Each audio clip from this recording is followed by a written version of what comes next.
Muli, sa Diyos po ang lahat ng kapurihan.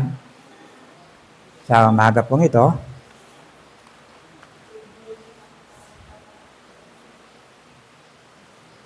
purihin po ang Panginoon. Alam po nyo, abang linggo pa lang ng gabi, after ng ating mga gawain, linggo ng gabi, nagpipray na ako para bigyan tayo ng masarap na pagkain sa bahagi ng ating pagtitipon-tipon. Wala po tayong computer na pinagkukunan. Maliban direkta po tayo sa Panginoon. Ano po? Hindi katulad ng iba na nagme-mensahe, tablet lang kanilang ginagamit o di kaya laptop. Sinusundan na lang nila yung mga tapos na mensahe. Tayo po hindi. Kung ano ang dinidikta sa atin ng Panginoon, yan po yung ating pagsasalo-saluhan. Ano po? Now, mayroon po tayong 5 topic. Kaya sinasabi ko, mas mainam yung mayroon kayong nagte-take note kayo. Kasi pagdating nyo sa bahay, hindi nahiwalay yan. Pwede nyong iripaso uli, balikan, at makikita nyo yung bahagi ng katotohanan na patuloy na pinagkakalab sa inyo. 5 topic, nawa matapos po natin. Late tayo ng 10 minutes, matapos natin ng kalahating oras yung 5 topic ko na ito. Ano po? Una, nagsisi ang Diyos. Sa King James Version, Tagalog, yan po yung katagaan niyan. Nagsisi ang Diyos. Pero sa mga revised, nalulungkot ang Diyos. Nung makita niya na ang kanyang nilikha, lahat ay nauwi sa mga kasalanan. Yan po. Ano po? Bagamat nagsisi at nalungkot ang Diyos. Yan po. Pangalawa, pumipili kung sinong maliligtas. Yung una, Genesis chapter 6, verse 5 to 7. Ano po? Ikalawa, pumipili kung sinong maliligtas, Ephesians chapter 1, verse 4. Pangatlo, ang magtiis hanggang sa wakas, o maging tapat hanggang sa wakas ang siyang may liligtas. Okay? Ang siyang maliligtas. Na po? Pang-apat, faith plus work equals salvation. Kaya makikita po ninyo, binabanggit ko lahat na po, paniniwala ito ng marami na hiwalay sa pananampalataya. Panlima, work out your own salvation. Ay, hindi ko nababanggit yung no? Ang magtiis hanggang wakas, Matthew chapter 24, verse 13. Faith plus work, Santiago 2:14. Work out your own salvation. Sa Tagalog, gawin mo ang iyong sariling kaligtasan. Philippians chapter 2, verse 12. Okay, tayo po'y mag-pray. Ama, salamat po. Nasa bahagi pong ito, Diyos, pantulot mo po, Ama, na mga katotohanan ng Diyos, may salaysay. Mabuksan po namin na sa ganitong pagkakataon, Diyos, samahan mo po kami at busugin mo kami sa katotohanan ayon, Panginoon, sa iyong mga salita. Patuloy, Panginoon, na pagpalain mo po ang aming mga kaisipan, ang aming mga pangunawa, na sa ganitong kaparanan ng Diyos, makita po namin, Ama, ang nais mo po para sa amin. Salamat po. At patuloy, Diyos, na basbasan mo po ang lahat ng katotohanan pong ito sa bagay, Panginoon, ng aming mga sarili, sa pangalan ng Hesus Kristo. Amen. Now,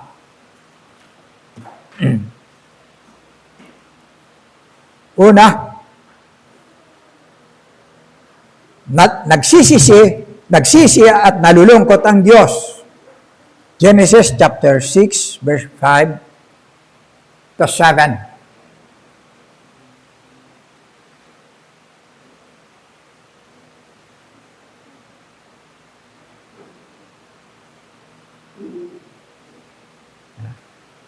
at nabuhay si Seth. Chapter 6, kapatid.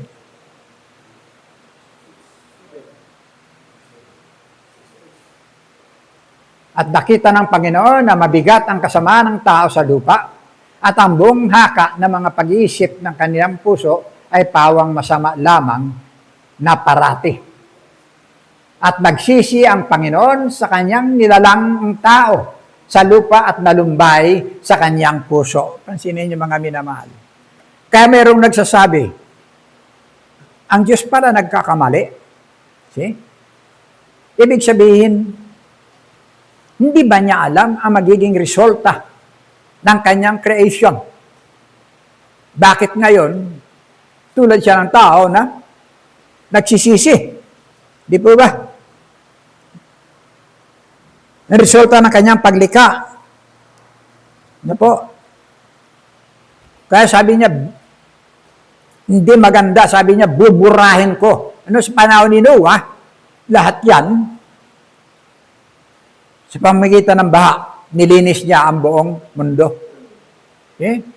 Dahil sa kanyang nakita. Na po. So, ang punto po rito ng iba, bakit ganun ang Diyos? Hindi ba niya alam? Okay? Di ba? Baka maka-encounter po kayo ng ganito. Na po?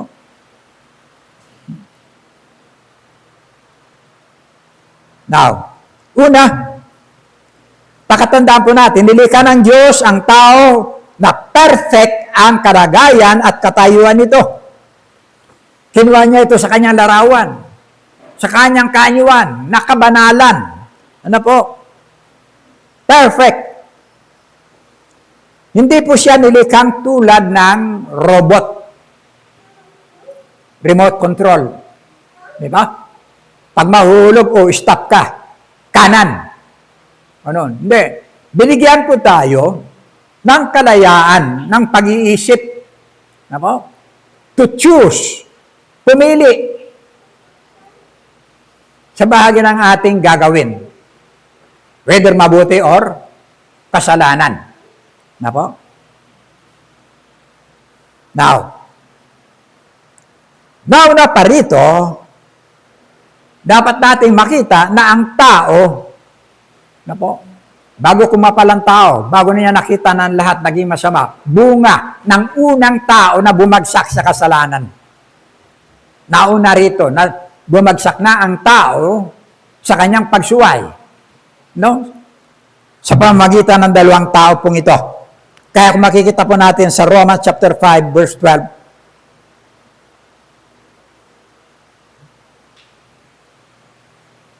ang kasalanan ay pumasok sa sanglibutan sa pamamagitan ng isang tao.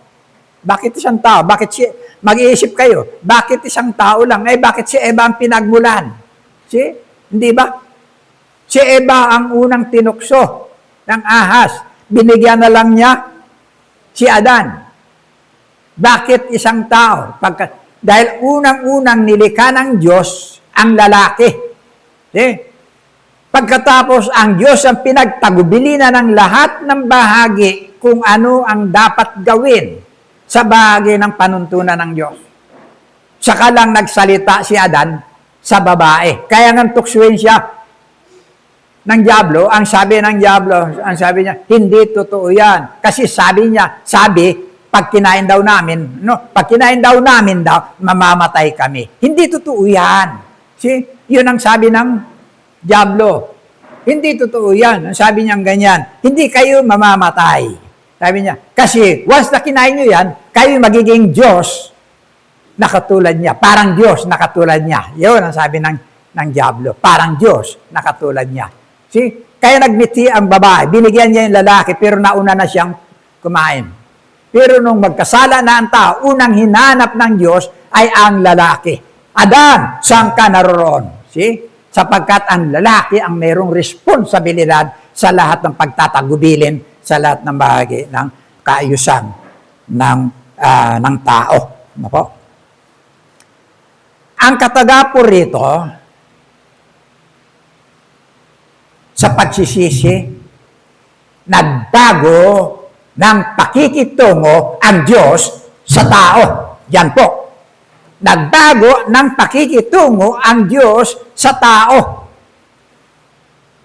Makita po natin na ang kalagayan ng tao, isa na siyang makasalanan. See?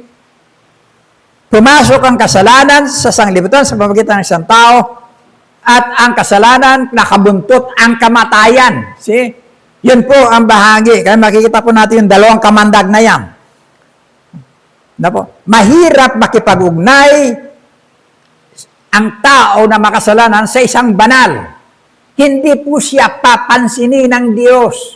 Isaiah chapter 59 verse 2. Nagbago ng pakikitungo. Ang masasama ninyong gawa ang dahilan ng pagkawalay ninyo sa Diyos. See? Nagkasala kayo, kaya hindi ninyo siya makita at hindi ninyo kaya kayo marinig. Mayroon na pong hadlang sa pagitan ng Diyos at tao. Ang kasalanan at ang kamatayan. Kaya ang kahulugan ng kamatayan sa atin, paghihiwalay. Paano mo pa pagsamahin kung nagkaroon na ng bahagi ng paghihiwalay? Now, sa Romans 3:23, lahat nagkasala at walang sinamang karapat-dapat na makipag-ugnay sa Diyos. See? Tanggapin natin lahat yan. Lahat tayo nagkasala at walang sinamang nararapat makipag-ugnay sa Diyos. See?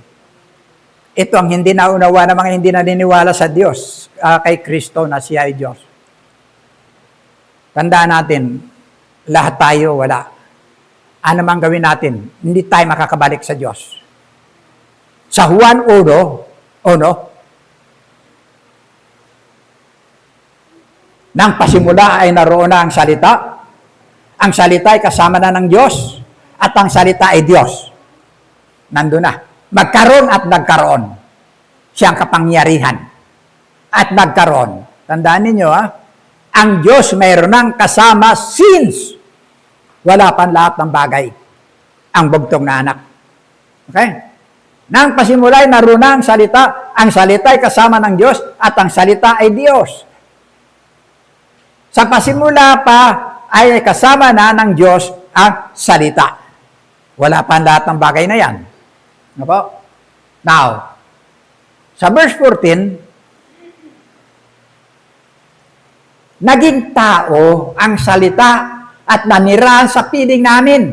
Nakita namin ang kalwalhatiang tunay na sa kanya bilang kaysa isang anak ng Ama. Siya ay puspos ng kagandang loob at ng katotohanan. Hindi mo mapasinungalingan yan. Taglay niya yung katotohanan.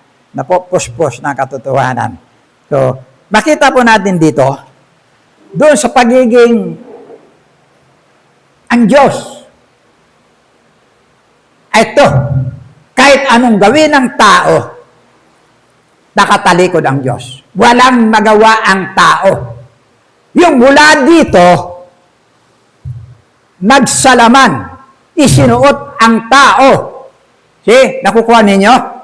Isinuot ang pagiging laman, taglay yung kanyang kadiyusan. See, nagsalaman siya. Para lang ang tao may punambalik ay laman. Lahat na makasalanan na nasalaman, may panumbalik sa Diyos. Hindi po pwede yung tao, hindi po pwede si Pastor Vic, hindi po pwede yung mga pari, hindi po pwede yung Papa ng Roma, o kung sino man, o lahat ng mga santo, hindi po pwede yan. Yung noon, mga kalendaryo natin, tad-tad ng santo yan. Simula January 1 hanggang December 31, lahat yan may pangalan ng mga santo. Diyan at papakadulubhas yung mga pari sa pangalan ng santo. See? Kahit ibungkus mo pa yan, walang pwedeng humarap sa Diyos para kumatawan sa taong makasalanan. Kasi lahat makasalanan, kahit si Maria na inasalaman. No? Inamin niya na siya ay makasalanan, kasama siya sa tao. Galing na siya sa lahi ni Adan. Okay? Mapalad lang siya kasi naituro siya. na sa kanya magkakatawang tao ang anak ng Diyos. Sa bansang Hudyo, sa lahing Hudyo. Hindi dito sa koron. Nakuyunon. Hindi. Okay? Mapalad siya. Pero anong sabi niya? Nagpupuri ang aking kaluluwa, ang aking puso, at ang aking kaluluwa, nagagalak ang aking kaluluwa sa Diyos na aking tagapagligtas. See? Kailangan niya ng kaligtasan. Nung sabihin sa kanya ng anghel na magdadalang tao siya. Hindi siya pwede. Hindi pwede yung mga anghel. Sa Hebrew chapter 1, verse 7, sila'y nilikha rin lang ng Diyos. Hindi sila pwedeng mamagitan. Nilikha lang sila ng Diyos. See? Mga espiritong tulad ng hangin, tulad ng mga apoy. Nilikha sila, sa verse 14, nilikha sila maging tagapaglingkod ng mga mananampalataya na nagkaroon ng kaligtasan. Yan mga anghel, tagapaglingkod yan natin. Okay? Kaya kung minsan, nalalagay ka sa langanin pero hindi ka napahamak kasi mayroong namamagitan na kumikilos sa iyo. Yan ang sabi ng Biblia, bawat isa mayroon yan. Ano po? Hindi sila pwede. Kinakailangan nyo, galing mismo sa Diyos. See? Galing mismo sa Diyos. Na humarap sa Diyos, hindi siya tatalikuran. Nakukuha natin. Taglay niya yung pagiging tao. Pero hindi siya nagkasala. Hebrew chapter 7, verse 26. Sa makatwil si Jesus, ang pinakapunong pari na kinakailangan natin. Siya banal, walang kasalanan ni kapintasan man, inihiwalay sa mga makasalanan at itinaas sa kalangitan. See? Yan kanyang papel. Siya lang ang pwedeng humarap sa Diyos para maging representante. Anong tawag dito? Yung mga ambasador sa mga bansa na pwedeng humarap sa mga kinatawan.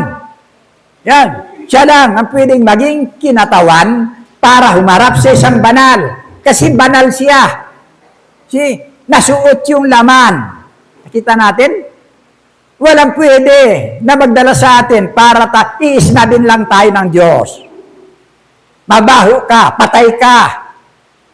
Pagpatay, kahulugan ng patay, kamatayan, paghihiwalay.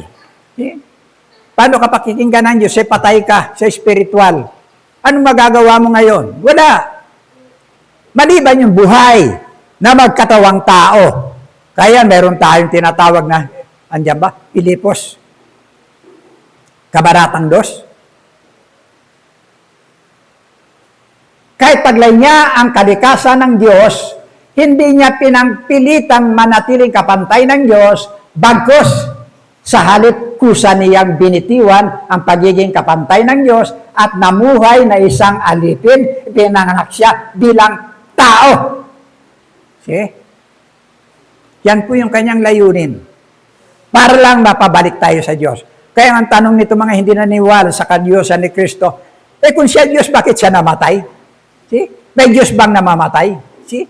Tingnan niyo yung mga maraming masasadlak sa kapahamakan. See? Unang Timoteo 2:5. Sapagkat iisa ang Diyos at iisa ang tagapamagitan sa Diyos at sa mga tao. Ang taong si Kristo Jesus. See? Maliwanag na ngayon. Isa ang Diyos at isa ang tagapamagitan. No? Yung Diyos na hinubad ang kanyang kadiyosan, isinuot ang laman para dalhin ang taong makasalanan na may harap sa Diyos. Yun po. Okay. Makita po natin ang bahagi ng katotohanan pong ito. Kaya makita po natin, Romans chapter 6, verse 23.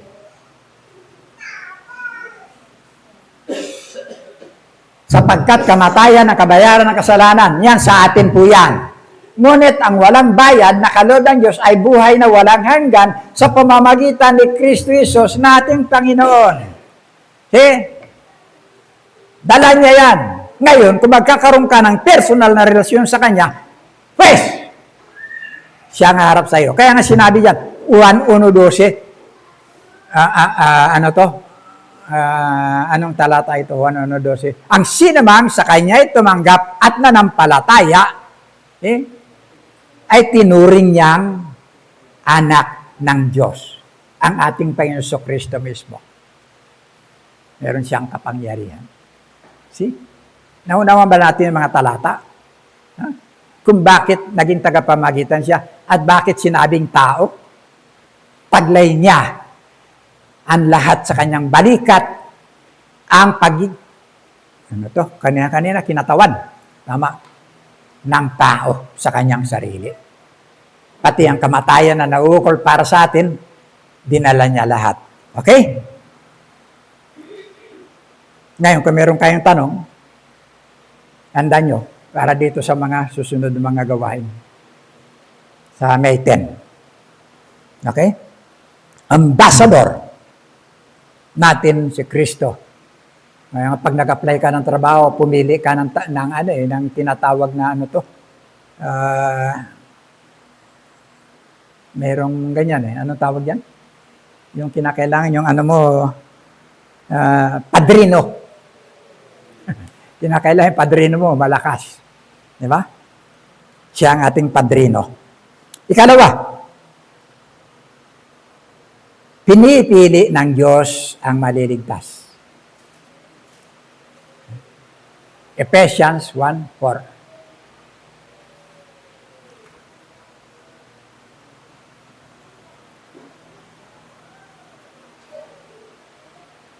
Nandiyan ba, kapatid? Okay. Bago natin talakayin, karagdagan po dyan. Karagdagan dyan ang 1 Timothy chapter 2, verse 5. Yung kanyang kadiyusan naman.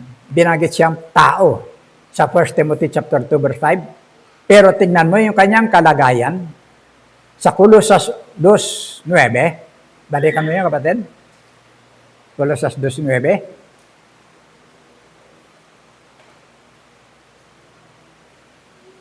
Sapagkat sa Kanya'y nananahan ang kapuspusan ng pagkadiyos sa kahayagan ayon sa laman. See?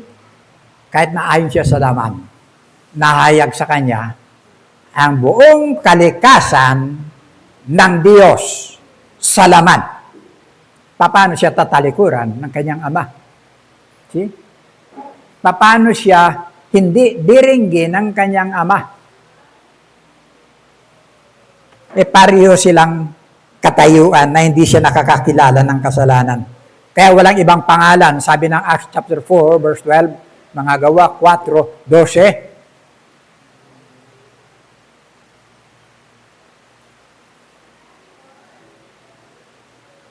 Pagdating sa kaligtasan, at sa kaninamang iba ay walang kaligtasan, sapagkat walang ibang pangalan sa silong ng langit na binigay sa mga tao na sukat nating ikaligtas. See? Yan po. Wala maliban sa ating Panginoon Kristo. Siya ang ating representative sa pagpapanumbalik sa kaharian ng Diyos. Now, pinili ng Diyos ang maliligtas. Ephesians chapter 1 verse 4. Ito po yung predestination. Malaking malaking sama ng relihiyon. Ano po? Predestination. Yung kanilang paniniwala, kapag ka pinili ka ng Diyos, nasa sinapupunan ka pa, ligtas ka na. See? Ang hirap ng doktrina nito. Ano po? Wala pong pinipili ang Diyos pagdating sa kaligtasan. Walang pinipili kung sino-sino ang maliligtas at kung sino-sino ang mga mapapahamak. Walang pinipili. Ano po? Pag namili ang Diyos, unfair. Unfair. Hindi na magandang pakinggan. Hindi na siguro sasabihin na sinungaling si sinungaling ka Apostol Pablo. Nagtatanong ako ng matino, yung gwardiya. Anong gagawin ko para maligtas? See? Anong gagawin ko para maligtas? Ang sabi, manampalataya ka sa Panginoong Hesus at maliligtas ka. You see? Hindi pinili. Hindi pinipili kung sino ang maliligtas. At sa creation, hindi pa man nagsisimula ang paglikha, nakaplano na po ang Diyos. Plano na yan. Naka-sketch na sa kanyang plano na ang tao, yan ang pagpili, na ang tao ang magiging makapangyarihan na siyang mangangasiwa ng lahat ng bagay na kanyang nilikha sa sanglibutan. Tagapangasiwa. Yan ang tao. See? Pinili na siya ng Diyos sa pasimula pa. Nalikha na yung lahat-lahat. Pagdating ng 5 araw, pagdating ng pang-anim, nandiyan na yung mga hayop. Pagkatapos likhain, ngayon! See? Karugtong mo ngayon. Lalangin natin ang tao ayon sa ating wangis, ayon sa ating anyo, at gagawin natin siyang tagapangasiwa ng lahat-lahat ng... See? Nakaprograma ang Diyos. Pinili na siya ng Diyos. Tao. Kasi ito nagtataglay, kaya makikita nyo sa Genesis 2:7, ang sabi diyan, nung likhain ng Diyos ang tao mula sa alabok, hiningahan ng kanyang butas ng ilong, at ito'y nagkaroon ng kaluluwang may buhay. See? Andun yung kawangisan ng Diyos sa tao. Mayroon siyang espiritu, mayroon siyang kaluluwa. See? Na nabubukod sa lahat ng mga nilikha. Nasa Kanya ang kapangyarihan. Kaya nga lahat-lahat, pati mga hayop, tatawagin kitang kalabaw, tatawagin kitang kalapati. Lahat yan mula sa tao. Hindi nakialam ng Diyos dyan, binigay sa Kanya ang kapangyarihan. No? Natawagin ang lahat, pangalanan ng lahat. See? Yun po. Now, pero pagdating sa kaligtasan, wala pong pinipili ang Diyos. Now, nung bumagsak ang tao sa kasalanan, nahubad po sa kanya ang tinatawag na kawangisan ng Diyos. Ano po? Nawala sa kanyang kabanalan, nawala sa kanyang katuwiran, nawala sa kanyang buhay na walang hanggan, napasa tao ang kapahamakang walang hanggan. Yan po. Now, dyan ngayon, ang bahagi ng programa kung ano ang magiging kalakaran ng buhay ng taong pangwalang hanggan. Ano po? Now, nung bumagsak ang tao sa kasalanan, ano po? Nawala sa kanyang kapangyarihan. Diba? Hindi na sa atin, hindi na sa tao. Meron na nga susunod sa buhay mo. 1 John chapter 5 verse 19. Alam natin tayo sa Diyos, kahit na ang buong sanglibutan ay nasa kapangyarihan ng Diablo. Okay? Buong sanglibutan, sa kapangyarihan ng Diablo. Lahat po yan.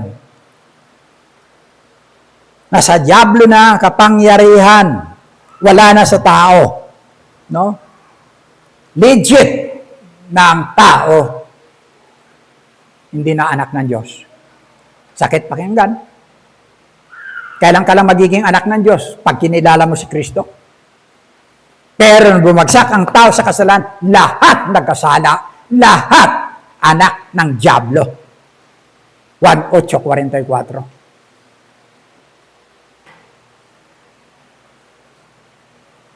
Ang Diablo ang inyong ama, at ang gusto ninyong gawin ay kung ano ang gusto niya. Sa simula pa lang, ay mamamatay tao na siya. Hindi siya pumanig sa katotohanan kailanman, sapagkat walang puwang sa kanyang katotohanan. Kapag nagsasalita siya ng kasinungalingan, nagsasalita siya ayon sa kanyang kalikasan, sapagkat siya ay sinungaling at siya ang ama ng kasinungalingan. See? Kaya bumagsak si Eva dahil sa pagsisinungaling niya.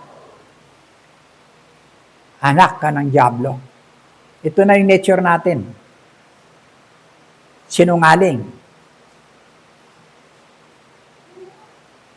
Sino ang hindi nakaranas magsinungaling? Pakitaas ang kamay. Mabuti, kapatid na Junjun. Hindi. Hindi raw. Iling niya malakas, hindi raw. So, praise God. Okay? Purihan ng Panginoon. Sakit pakinggan, di ba? May tao akong binanggit ko ito sa patay. Sasalita ako sa patay, sa sinamay. Wala pa naman akong kasama, nag-iisa lang ako. Wala man lang umaalalay sa akin. No? Ininyayahan lang ako na magsalita sa patay. Ay dumating ako, may mga nagiinom man sa mahabang misa. Nabanggit ko to. Yung katagang ito. No? Abay, nagalit. Nagalit sa akin yung mga nagiinuman. Pagkatapos mamaya, biglan silang nawala. Sabi ko, Panginoon, wag mo pong pahintulot na mamaya, abangan ako. No? Kasi sinamay ito eh. Wala akong sasakyan, wala akong ano. Baka mamaya, paglabas ko, nandiyan na sila. Bugbugin ako. Pero totoo yan. Anak tayo lahat ng dyablo. Di ba?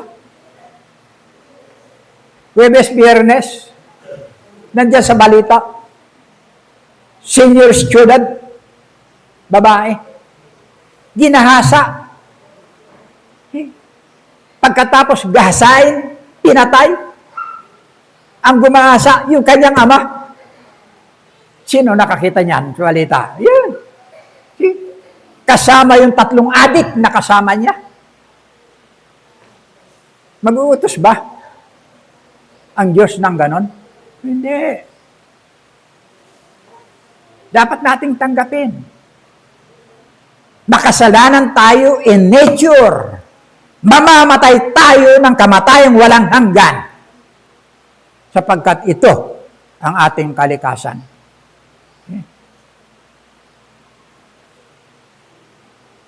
Then pagkatapos dyan, pipili ang Diyos, ikaw maliligtas ka, ikaw maliligtas ka, ikaw mapapahamak ka.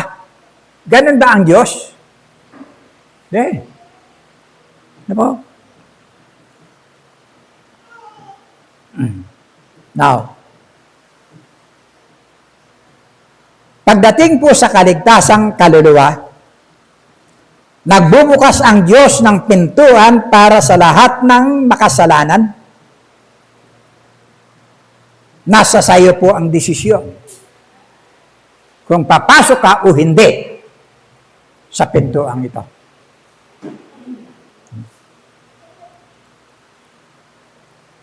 Anong sabi ng Panginoon? Juan 3:16, pinakapuso ng Biblia.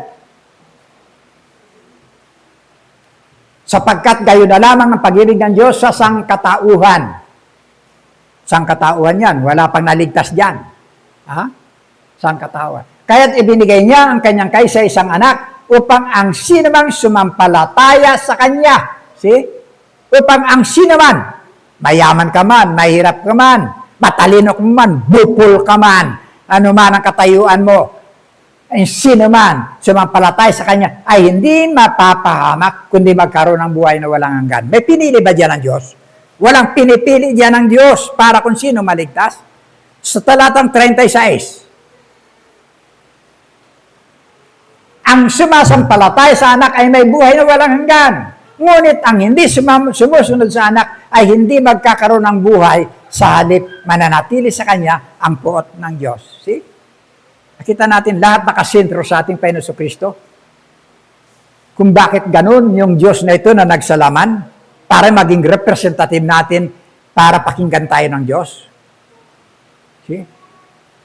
Ngayon, malinaw na po sa atin, di ba? Malinaw na. Kung ano kahulugan, kung bakit ang Diyos, nag-iisang Diyos, may isang tagapamagitan sa Diyos sa tao, ang taong si Kristo. Ang layunin niya, isuot ang laman. Di ba? Na hindi nagkasala, hindi siya panghihindihan ng Diyos, kasi galing siya sa Diyos. Ikaw patay ka, kung ikaw lang, hindi ka pakikinggan. Now,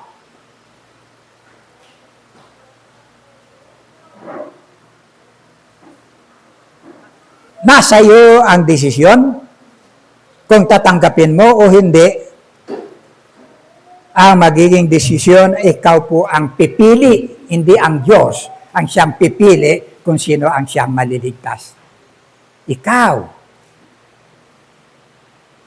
Papasok.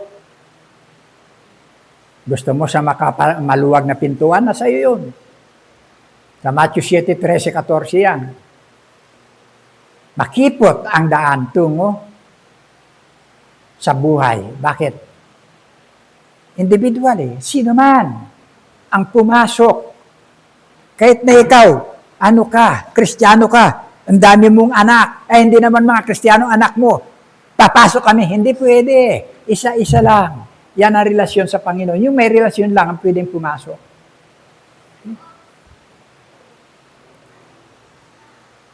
Pag wala kang relasyon, wala. Ano po? Now, 1 John chapter 5, verse 11 to 13.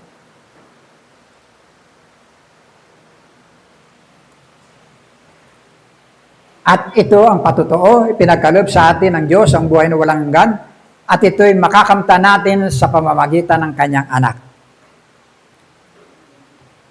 Kung ang anak ng Diyos ay nasa isang tao, mayroon siyang buhay na walang hanggan.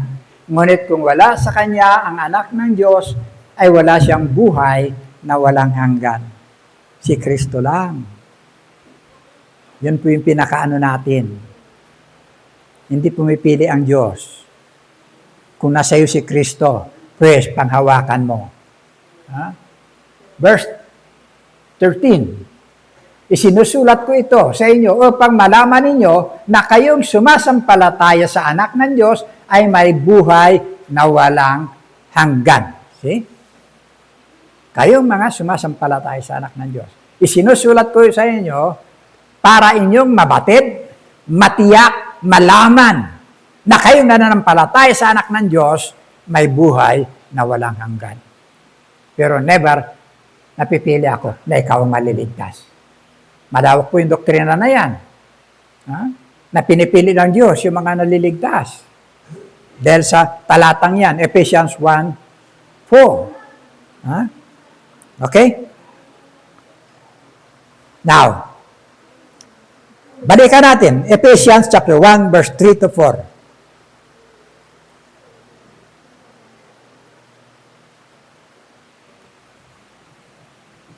Pansinin po ninyo, tingnan nyo ang talata.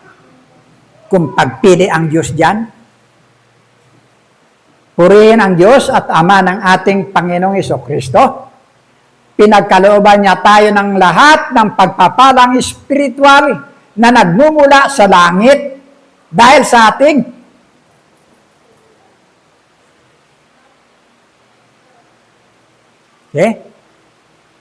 kita ninyo? Hindi siya pinili, hindi pumipili ang Diyos. Kailan na siya pumili? No, magkaroon ka ng relasyon sa ating Panginoon Jesucristo. Verse 4. Yan ang ginagamit. Bago pa likhain ng sanglibutan ay pinili na niya tayo. Ang isip nila, ibang pagpili. Upang maging Kanya sa pamamagitan ng ating pakikipag-isa kay Kristo at upang tayo maging banal at walang kapintasan sa harap niya dahil sa pag-ibig ng Diyos. After na magkaroon ka ng relasyon kay Kristo, pinili ka na mabuhay sa bahagi ng buhay na mayroong kabanalan. Yan po. Nakukuha po ba natin? Hello?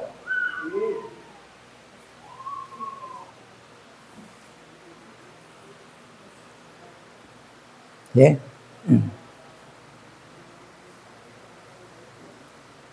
Now, ikatlo. Maaga pa. Ikatlo. Ngunit ang manatiling tapat o ang magtiis hanggang wakas ang siyang maliligtas. Matthew chapter 24 verse 13.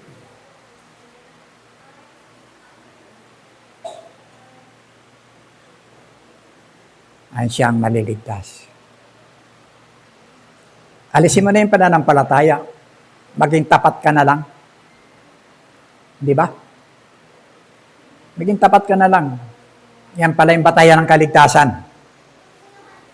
Sa original verse, sali na ito.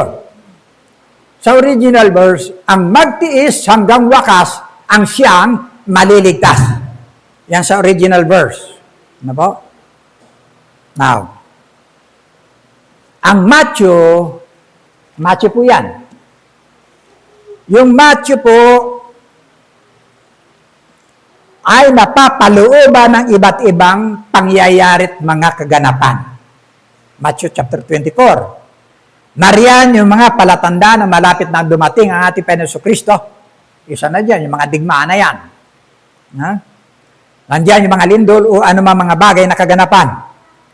Nariyan yung paglalaban-laban ng mga pangunahing bansa, tagutom, lindol, sa iba't ibang dako, ang paglitaw ng iba't ibang mga katuruan ng mensahe na wawala na sa kaligtasan na kay Kristo,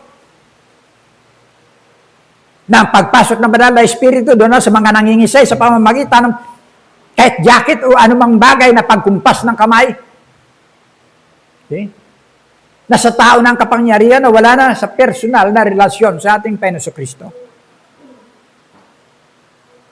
Nakapupunta na sa kapangyarihan ng tao. Ang mga pag-uusig ng mga anak sa mga anak ng Diyos. Yung paglaganap ng kasamaan sa sanglibutan. Kakalungkot na hanggang ngayon, may pangulo pa tayong nakakulong. Pang-ilan na lang yan. Ilan nakakulong natin ng mga pangulo? Ang dami.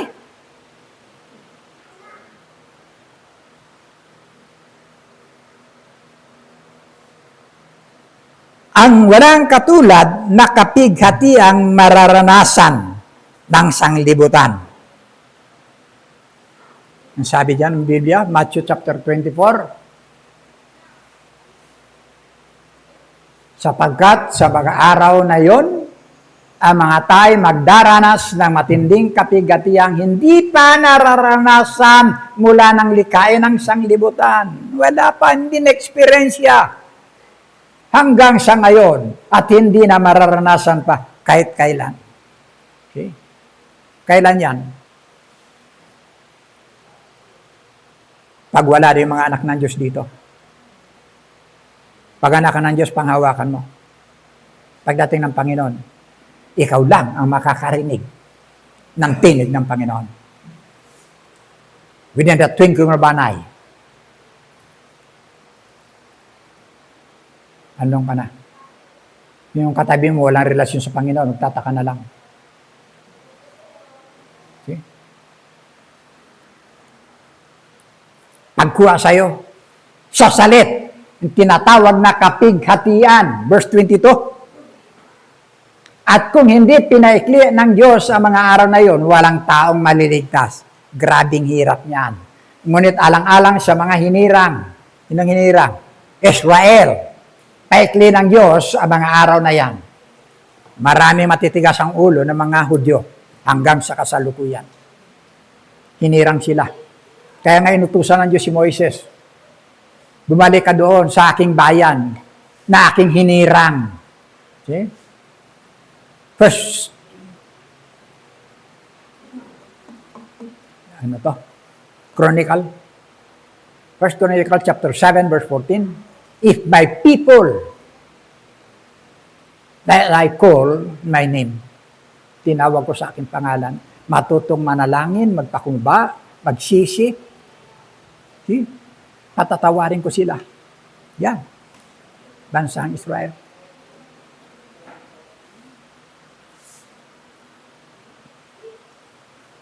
Now, dito po mararanasan ng lahat ng tao yung tinatawag na kahirapan. Okay? Yung pagtatatak na yan,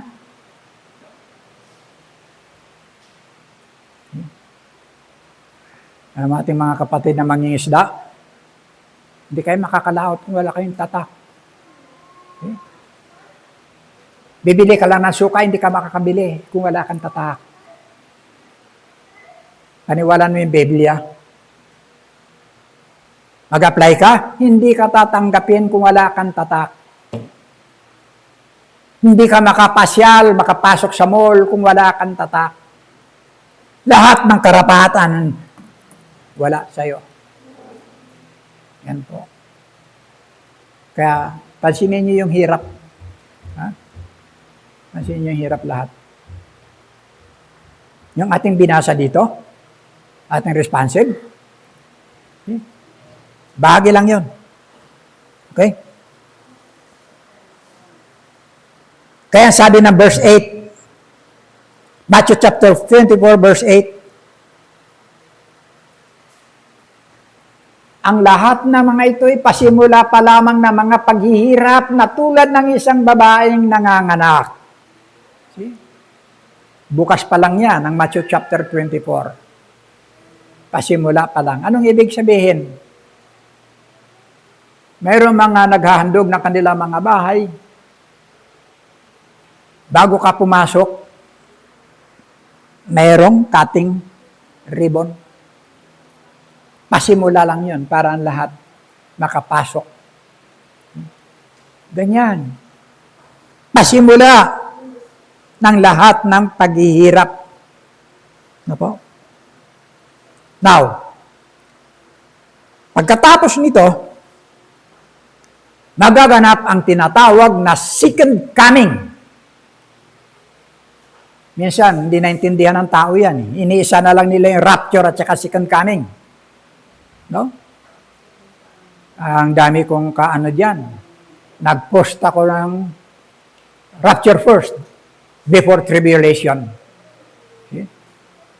Sabi kong ganyan. Aba, ang dami nang nagsumulpot. Hindi dito sa atin yan, ha? Sa ibang sa ibang bansa na pinasok nila ito. Yung Matthew chapter 29 verse 31. Pagkatapos ng kapighatian, after ng tribulation, yung lahat-lahat ng kapighatian na nagaganap na, pagkatapos nun, yung pagbibitaw ng lahat ng pagbukas ng lupa, pagdidilim ang langit, lahat, yung lahat na mga, anong tawag yan, parang tipaklong, anong tawag nun, malalaki. Malalaki na yung kanilang dibdib, parang may bakal, may buhok sila na mahaba. Na nandun ang pinaka-antina nila. Saan yung kanilang mga buntot? Parang alakdan na ginagamit panakit. 5 months. Walang pahinga yan. Nagdidilim yan. Buong sanglibutan. Mayroon yan. Walang dadalo sa'yo. Walang magtutulong sa'yo. See? Panahon na wala ng suklay.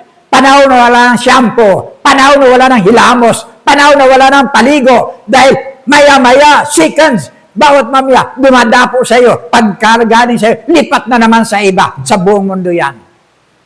Galing sa bottomless pit. Yung mga hayop na yan. Within 5 months, ito yung buhay ng mga hayop na yan. Sa loob lang ng 5 buwan. Tapos mawawala sila.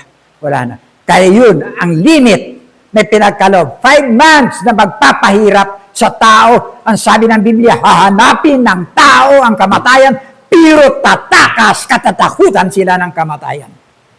Okay? Pag sinabi mong hanapin ng tao ang kamatayan, lahat ng uri ng kamatayan, sasagawa ng tao. Kakakita ka, may nakabiting dyan sa langka. Haba na ng dila, buhay pa rin. Makakita ka dyan, may hawak na alambre, sinusundot sa saksakan, pumutok na yung lahat ng litin niya, buhay pa rin. Dapat nating paniwalaan ang Biblia. Ang magtiis hanggang wakas, ang siyang maliligtas. Hindi yan sa panahon ng biyaya. Dahil ang panahon ng biyaya, kinuha na ng ating Panginoon Kristo. Nakuha natin? Hello? Binanggit siya sa chapter 24 na puro paghihirap. Narinig ko na ito. Pastor na ngayon. Ginamit niya, magtiis hanggang wakas, ang siyang maliligtas. Kapatid, kahabag-habag ka. Wala kung pagtitiis-tinis na ni Kristo sa krus. It is finished. Nabuhay ako sa pananampalataya. At yun ang pananampalataya ang aking pinanghawakan. Dahil nandun ang kaligtasan ko.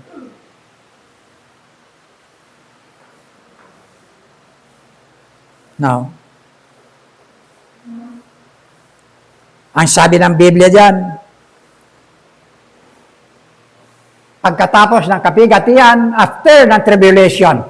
Sa mga araw na yun, magdidilim ang araw, hindi magliliwanag, ang buwan malalaglag mula sa langit, ang mga bituin mayayanig, ang mga kapangyarihan sa kalawakan.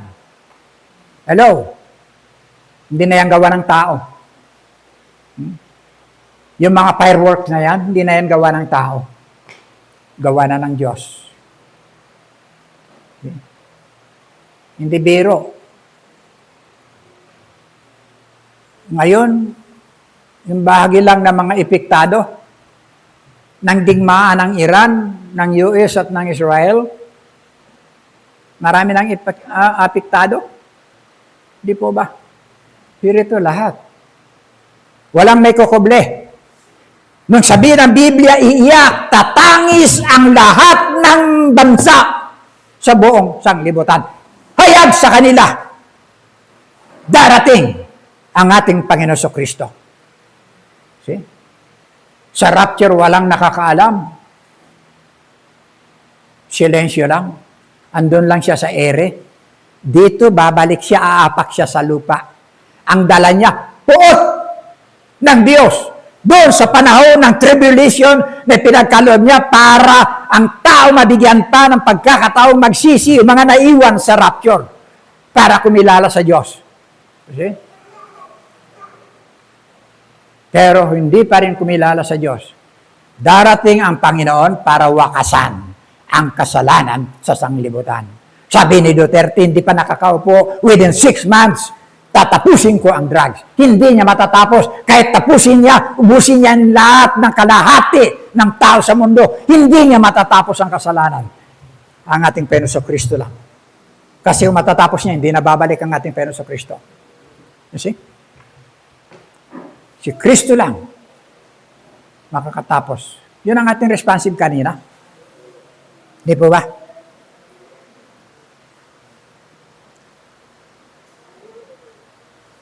Yan mo makikita ngayon. Mararanasan kung paano. Pati ang inaapakan mo, mararamdaman mo gumugulong. Ha? Diyan makikita ngayon.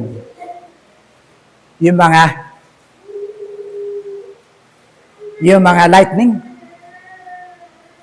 from east to west, north to south. Hindi nadala ng labig at init yan na bumabangga. Kapangyarihan na ng Diyos. Tutulo ang dugo mula sa iyong mga tainga. Dala niya poot ng Diyos sa mga hindi pa rin kumilala sa Kanya. See? Hindi biro po yan. Na pati yung inaapakan nyo, naririnig nyo dyan, gumugulong, lupa, iyayanig kayo lahat. Ngayon makikita lahat ng bagay, nagdi-display na. Ha? Yung kapangyarihan ng Diyos na nandyan na. See? Ngayon, kahapon sabi ko, may nanyayan akong kabataan noon pa. Church ka bukas. Hangiti lang. Okay lang yan. Hawak mo yung buhay mo ngayon. Sigurado yan. Hawak mo yung buhay mo ngayon, kaya ikaw nasusunod. Pero may oras na wala na. Ang Diyos ang siyang makasusunod sa lahat ng bagay. Okay? Ganyan yan. Pasalamat ako sa Panginoon. 80 anyos na ako ngayon. Na-enjoy ko na yung buhay ko ng mga nakalipas. Anumang araw, nilugtong sa akin yan, bawat minuto, pinasasalamatan ko sa Panginoon kasi lahat sa Kanya, nagmumula ang lahat. Okay? Pero hindi mo tangan ang buhay mo. Ngayon, kaya mo pa. Pero hindi mo alam, mamaya, babagsak ka. Kung paano ka nagsindi sa kandila. Kung paano kang naglagay ng dibulang sinulid. May dibulang sinulid nung araw. Hanggang ikot siya ng ikot sa loob. Unti-unti, walang matitira. Yun ang buhay mo.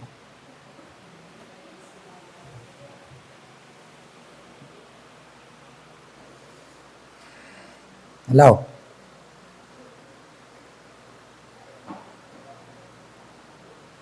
Now, ang magtiis at manatiling tapat ang siyang maliligtas. Okay? Saan yan? Sa panahon ng kapighatian. Panahon ng kapighatian. Okay? Lipat natin. Pang-apat, faith plus work equals salvation. No? James, Santiago 2:14. Faith without work, useless. Tama ba yun? Ha? Marami pa rin yan. Naniniwalang ganyan. Ha? Pagdating sa kaligtasan, tandaan po natin mga minumahal, faith alone. Tangi, pananampalataya. Ang kaligtasan. Walang kasamang gawa. Efeso 2:8-9, tandaan natin yan, makapangyarihan ang talatang yan, sapagkat dahil sa kagandahang loob ng Diyos, yun ang kagandahang loob ng Diyos, kayo ay naligtas sa pamamagitan ng pananampalataya at ito'y kaloob ng Diyos at hindi mula sa inyong sarili. See? Galing sa Diyos. See?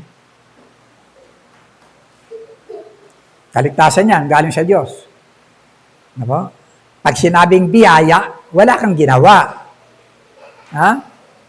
Wala kang anumang kontribusyon na pwede mong ipagmalaki na mayroon kang nagawa bahagi sa kaligtasan mo. Wala.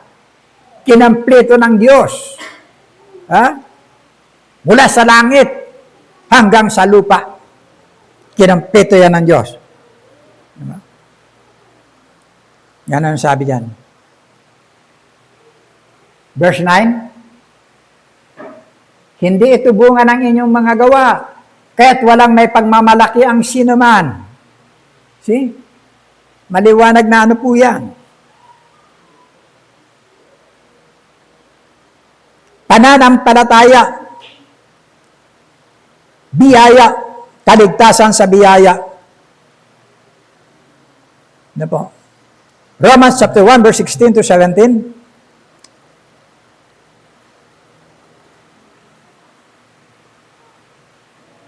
Hindi ko kinahiya magandang balita sapagkat ito ang power, kapangyarihan ng Diyos para sa kaligtasan ng bawat sumasampalataya. Unay sa mga Hudyo, gayon din sa mga Grego. Sapagkat sa magandang balita, ipinapakita kung paano itinutuwid ng Diyos ang kaugnayan ng tao sa Kanya. Kita na natin. Ito ay sa pamamagitan ng pananampalataya buhat sa simula hanggang sa wakas. Nakasahan mo. Tulad ng sinasabi sa kasulatan, ang itinuturing ng Diyos na matuwid sa pamamagitan ng pananampalataya ay mabubuhay. Through faith alone. Okay? Through faith alone. Pananampalataya kanina sa biyaya, ngayon pananampalataya sa magandang balita. Pag tinignan nyo yung magandang balita, makikita nyo na nauwi rin sa biyaya. No? 1 Corinthians chapter 15, verse 1-4.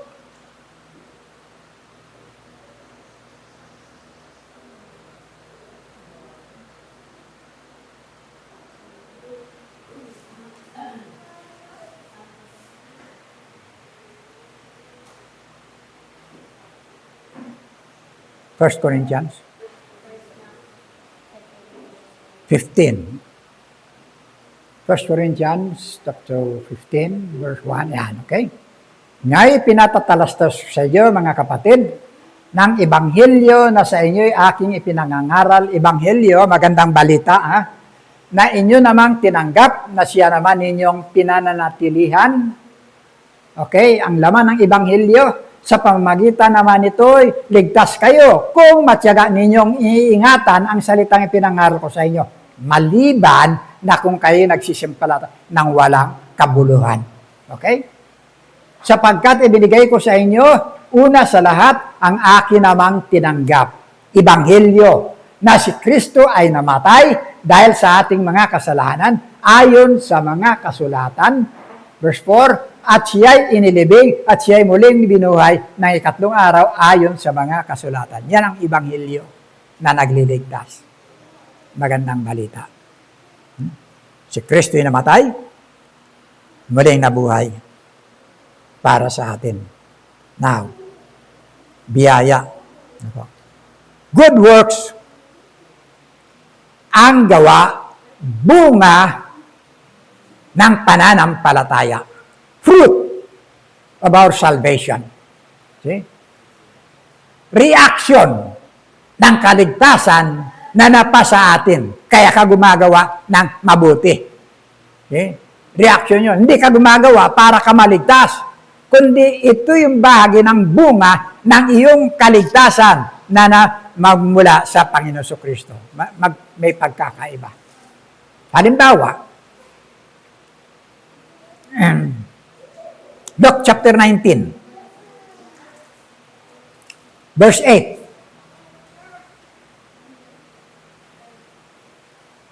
Si Sakeo, ganyan lang. Kalaki. Ha? Ang Panginoon Kristo, pag ganyan, dinudumog siya ng tao, sinusundan siya ng tao, hindi makita ang ating Panginoon Kristo sa kapal ng tao. Ang ginawa ni Sakeo, umakyat siya sa isang puno na mataas para abangan ang pagdaan ng ating Panginoon Kristo. Nakita niya, sapat na sa kanya. Nabubuo yung pananampalataya sa kanya. Now, nung dumaan ang ating Panginoon Kristo, tumingila siya, nakita niya si Sakeo. Sakeo, bumaba ka dyan, pupunta ako sa bahay mo. See? Natuwa si Sakeo.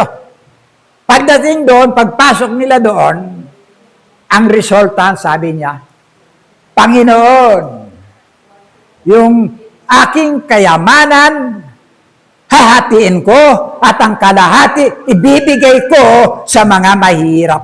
Yun ang bahagi ng bunga ng relasyon, mabuting gawa. At kung ako'y mayroong nadaya na sino man, ibabalik ko ng 4 na doble sa kanya.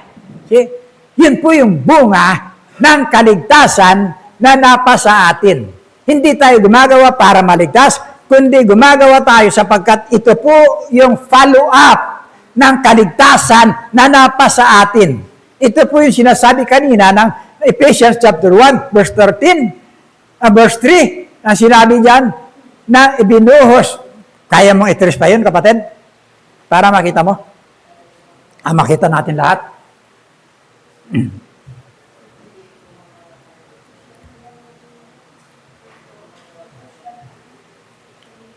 Ephesians chapter 1, verse 3. Okay na? Thank you.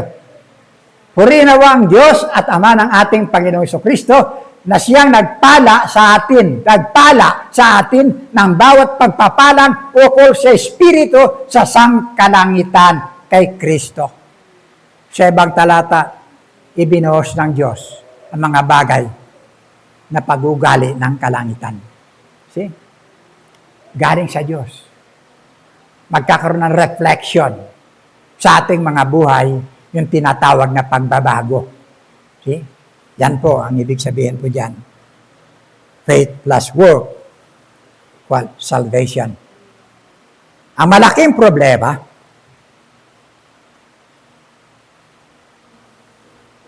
now, sinabi mo meron kang pananampalataya, pero hindi ka naman nakikita na kahit na araw ng linggo, hindi ka nagta-church. Hindi ka nagbabasa ng Bible. Hindi ka nananalangin. Asan ang pananampalataya mo? Maliligtas ka ba? Maliligtas ba ako sa sinasabi mo pananampalataya mo na hindi ko nakikita sa buhay mo? See? Paano ako maliligtas sa pananampalataya mo, gayong hindi ko nakikita ang gumagawa ang iyong pananampalataya sa iyong sarili. See? Itong naisasabihin ni Santiago. Kung ako walang pananampalataya, tapos makikita ko, sa buhay mo na nagsasabing may pananampalataya, pareho lang tayo. Kung anong buhay ko, ganun din sa buhay mo. Maligtas ba ako sa sinasabi ng pananampalataya? Gawin mo yung pananampalataya mo na walang gawa. Gagawin ko yung pananampalataya ko mayroong gawa. See? Yan ang sinasabi ni Santiago.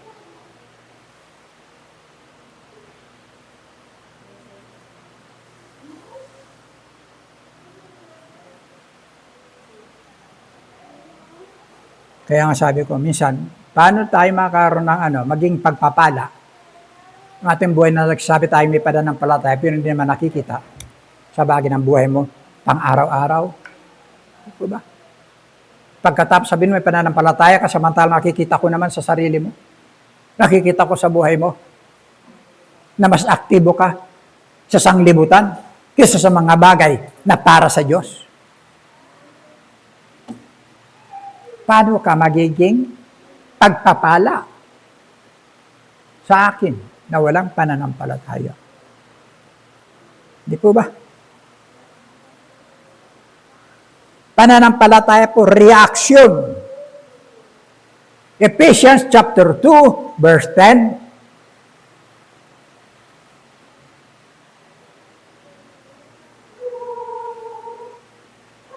Kung ano tayo ngayon ay gawa ng Diyos, pansinin niyo. At sa pakikipag-isa natin kay Kristo Jesus, nilikha niya tayo para sa mabubuting gawa na inihanda niya noong una pa man. Wala pa ang tao, wala pa ang sanglibutan, nakahanda na yan. See? Ito ang gagalawan mo. Ito ang script na gagampanan mo, kumbaga sa pelikula.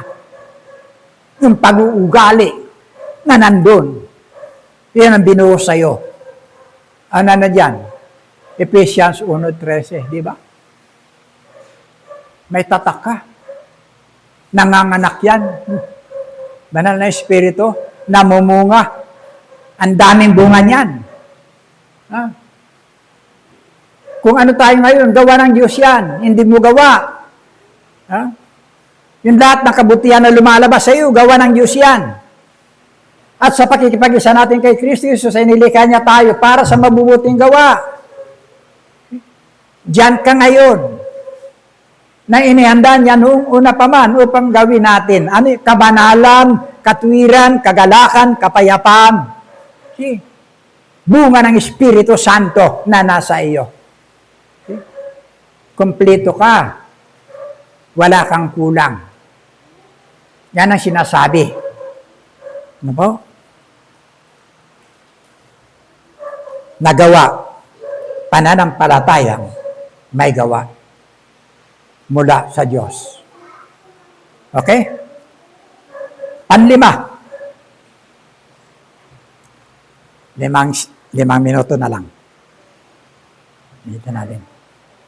Work out your own salvation.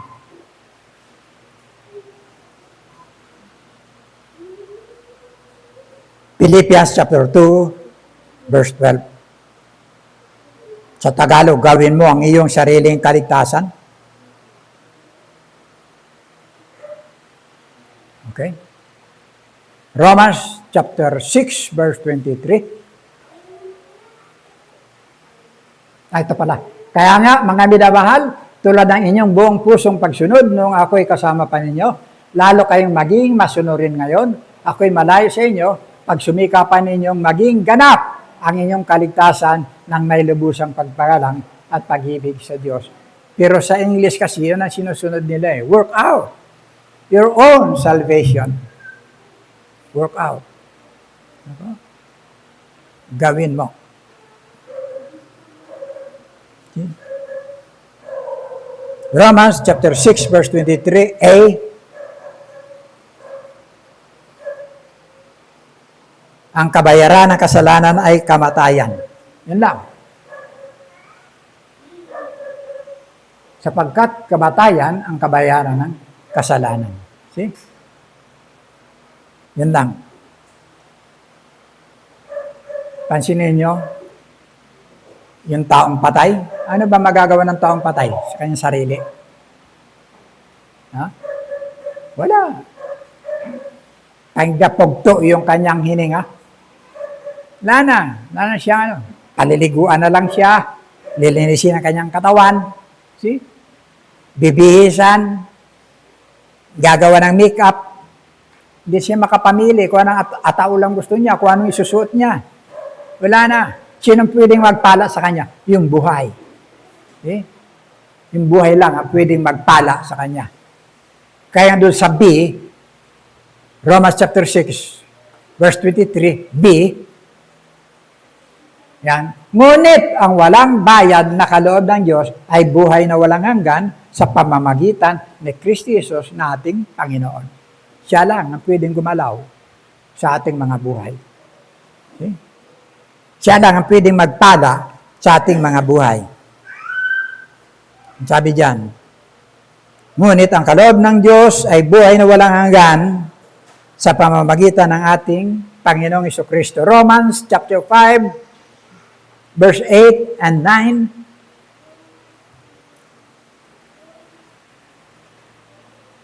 Ngunit pinatunayan ng Diyos ang kanyang pag-ibig sa atin nang namatay si Kristo para sa atin nung tayo makasalanan pa. Lahat yan gawa ng Diyos. See? Verse 9, yamang sa pamamagitan ng kanyang dugo, tayo ngayon ay napawalang sala, lalong tiyak na maliligtas tayo sa puot ng Diyos. See? Trabaho yan ng Diyos. Ano po? Lahat-lahat ng yan. Ang kaligtasan ay hindi po natin namamantini sa ating mga sarili lang. Hindi po. Ito po ay secured ng Diyos by God. Yan ang sabi niyan. Ephesians chapter 1, verse 13 to 14.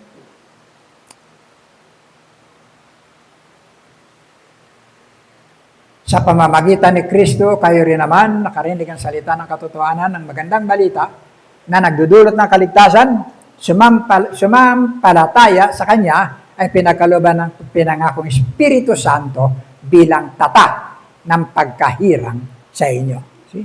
Hindi yan maalis. Andyan sa inyo yan. Tatak mo yan. Kumbaga sa sasakyan, manibela mo. Yan nagbibigay direksyon ng takbo mo dito sa mundo. Pag tinanggalan mo ng manibela yung sasakyan mo, tapos ka na. Walang direksyon ang buhay mo. Puro ka kanal. Okay? Tatak. Sabi dyan. Secured. Kung iniligtas ka ng Diyos, then you are sealed. Ha? Iingatan ka ng Diyos. Kung nananampalataya ka sa Ebanghelyo, ligtas ka. Yan sinasabi ng ating mga talata. And if you are saved, you are sealed. Yan po yung totoo. Kaya makikita niyo yung panghahawakan ng Diyos. Mayroon kang assurance. Ano po? And if you are sealed, you are secure. Okay? And if you are secured, you cannot be lost. Hindi ka mawawala. See? Dahil sa salvation ay eternal. Pangwalang hanggan. Forever. Walang limitasyon. Walang expiration date. Yung ating tinanggap na kaligtasan. Kaya kung pag tinignan nyo, yung talata na, Psalms 103, verse 12. Kaya mong kunin yan? Awit, kabanatang 103, verse 12.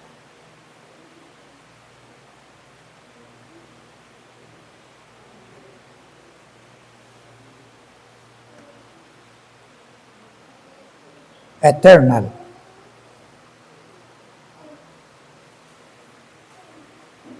kung gaano ang layo ng silangan sa kanluran, gayon inilayo niya ang mga pagsalangsang natin sa atin. Gaano kalayo? Yung globe, yan lang ba? Ito? Hindi. Lumulutang lang yan sa kalawakan. Asan yung silangan? Doon pa sa may araw. Hanggang sa lubugan. Minsan nakikita natin dito lang. Kinalalagyan natin. Hindi. Gayon niya inalis yung ating mga kasalanan. See? Ganun po yan. And if you are sealed, you are secured. And if you are secured, kailanman hindi ka mawawala. Ano po? Salvation is eternal, pangwalang hanggan, forever, walang limitasyon, walang expiration date. Kapag sinimula ng Diyos, tatapusin ng Diyos sa bahagi ng kanyang plano at pagliligtas sa iyo. Now, ito po yung ibig sabihin ng work out your own salvation. Gawin mo ang iyong kaligtasan.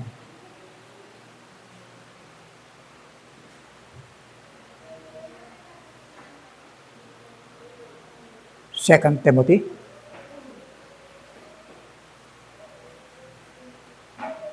Yan. Pansinin niyo. Sabi ni Apostol Pablo, sapagkat dumating na ang panahon ng pagpanaw ko sa buhay na ito, ako'y mistulang isang handog na binuo sa dambana. Pinagbuti ko ang aking pakikipaglaban. Natapos ko na ang dapat kong takbuhin at nanatili akong tapat sa pananampalataya. See? Kaya naghihintay sa akin ang kurunang gantimpala para sa mga namuhay ayon sa kalooban ng Diyos. Sa araw na iyon, ang Panginoon na siyang makatarungang hukom, ang siyang magpuputong sa akin ng kuruna, hindi lamang sa akin, kundi sa lahat ng nananabik sa kanyang pagbabalik. See? Ito po yung work out your own salvation. Work out your own salvation. Huwag kang matulog. Huwag kang magpahinga, huwag kang kontento sa kaligtasang tinanggap mo. Pakuya-kuya-kuy. Ipagtrabaho mo yung kaligtasan na napasa iyo. Kasi darating ang araw, haharap ka sa Diyos. See? 2 Corinthians chapter 5 verse 10, at doon, ilelay mo lahat yung iyong buhay nung panahon na ligtas ka, nung panahon na buhay ka pa. Sapagkat lahat tayo harap sa hukuman ni Kristo at tatanggap ng nararapat ayon sa ating mga gawang mabuti o masama nang tayo nabubuhay pa sa katawang ito. See? Saan yan? Doon. Sa langit. Habang nagkakaroon ng kaguluhan dito, habang nagkakaroon ng kapigatian dito, tayo nagkakaroon ng pagsusulit. Lahat ng mabuti na yung ginawa, lahat ng masama na yung ginawa. Pagkatapos lang na magkaroon ka ng relasyon sa ating Panginoon Kristo. Yun lang. Na magkaroon ka ng relasyon, doon ka magsisimula na magsusulit sa ating Panginoon Kristo. Ano ang ginawa mo? See? Sa buhay mo, ano ang naging epekto ng iyong kaligtasan sa bahagi ng pang-araw-araw mong buhay sa mundong ito?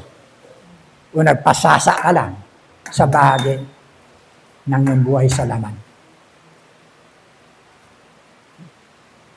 Wala. Ang sabi ng Biblia, lahat yan nasunog. Wala kang pakikinabangin. Lahat ng ininvest mo nasunog. Nakatakbo ka nga sa labas, ligtas ka. Pero yan lang, damit mo, dala mo. Lahat ng pinaghirapan mo wala.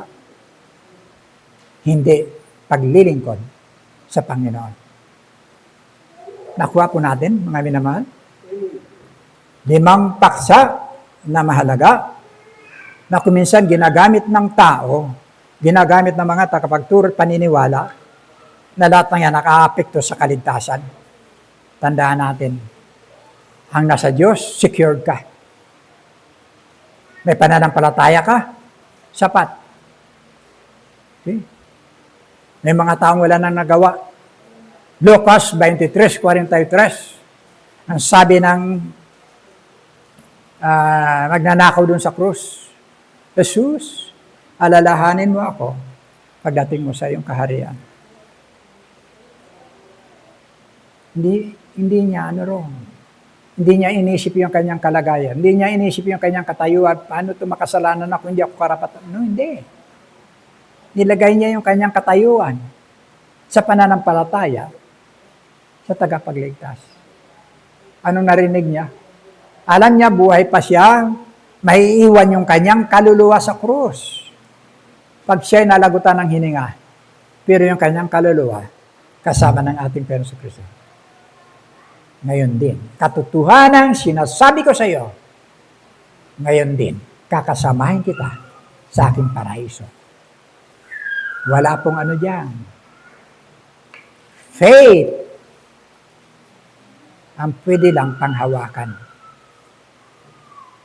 Luke chapter 5, verse 20. Yung isang lumpo na wala nang magawa, kundi batakin lang, ahinan lang ng pagkain, bigyan doon sa kanyang higaan.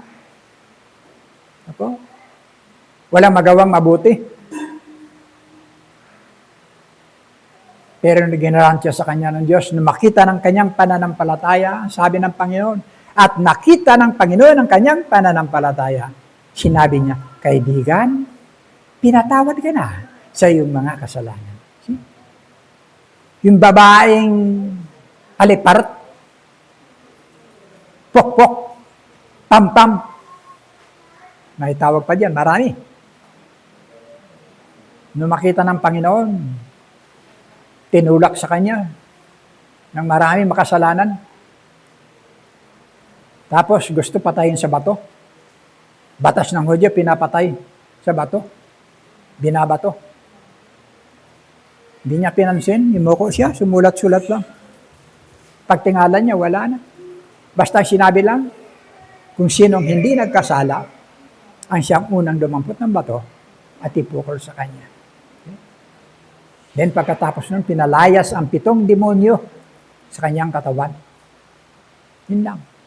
Ang kanyang assurance sa babae, iniligtas ka ng iyong pananampalataya. Huwag ka nang magkasala. Faith. Wala pang trabaho. Walang nagawa. Ephesians chapter 2, verse 89. Na po, tignan po natin yung lahat. Panghawakan po natin yan. Na po? Na wala kang voluntaryo o ano mga bahagi na kontribusyon sa lahat ng kaligtasan na kasayo. Lahat yan ginawa ng ating Panginoon Kristo. Na po? Purihin po ang Panginoon. Salamat tayo manalangin. Amang banal, marami pong salamat sa lahat o Diyos ng paksa na iyo pong ipinagkalo sa amin upang makita namin, Panginoon, ang bahagi ng katotohanan na mula, Panginoon, sa bahagi ng katayuan at kalagayan at katotohanan ng iyong mga salita. Pagpalain mo po ang lahat ng ito sa aming mga puso, sa aming mga buhay. Na mayroon kami, O Diyos, nakatiyakan sa bagay ng aming relasyon para sa iyo. Ito po ang aming dalangin na ipasasalamat sa pangalan ng Panginoon Kristo. Amen.